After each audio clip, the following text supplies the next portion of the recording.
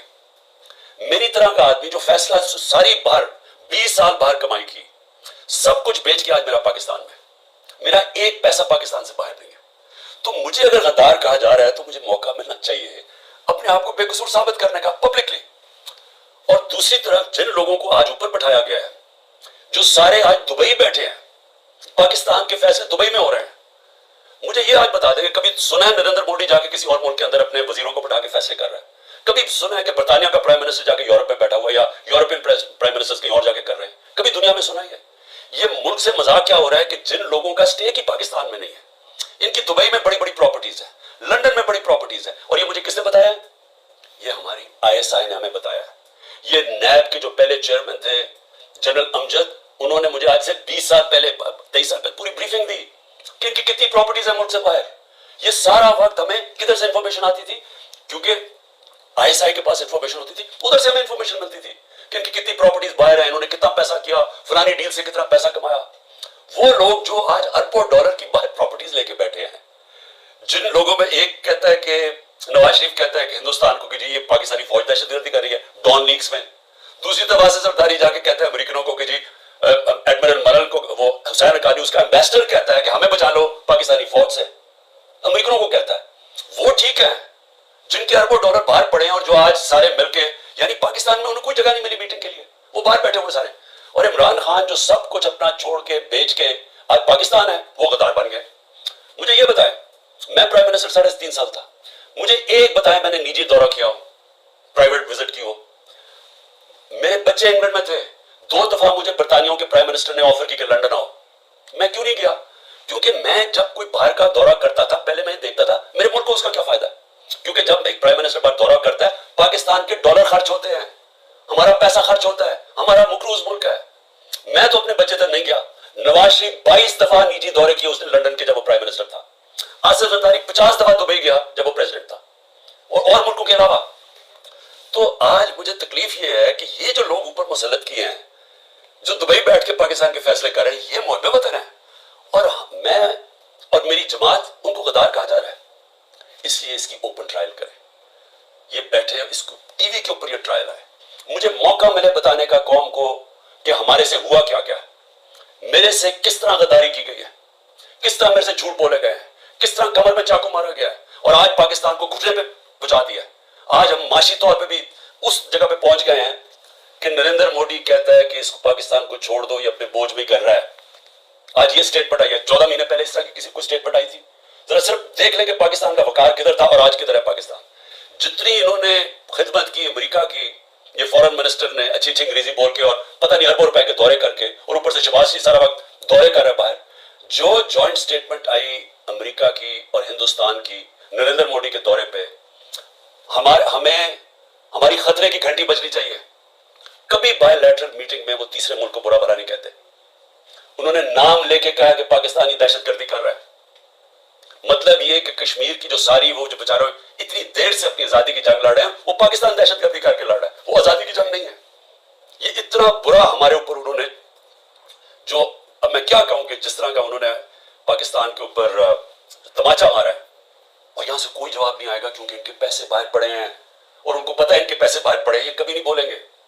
لیکن مجھے اس سے زیادہ خطرہ ہے، اور میں اس لیے بھی اپنی اسٹیبلشمنٹ کو پیغام دینا چاہتا ہوں کہ دیکھیں، میں ایک تاریخ کا طالب علم ہوں، یہ جو انڈیا کا اور اب امریکہ کا جو جوائنٹ ڈیکلریشن آئی ہے اور جو سمجھوتا ہوا ہے ڈیفنس میں، نیوکلیئر میں، آرٹیفیشل انٹیلیجنس ٹیکنالوجی میں، یہ اب پاکستان میں بہت آگے ہمارے معاشی حالات بالکل ہی جدھر پہنچ گئے ہیں، اس سے ایک امبیلنس پیدا ہو گیا ہے۔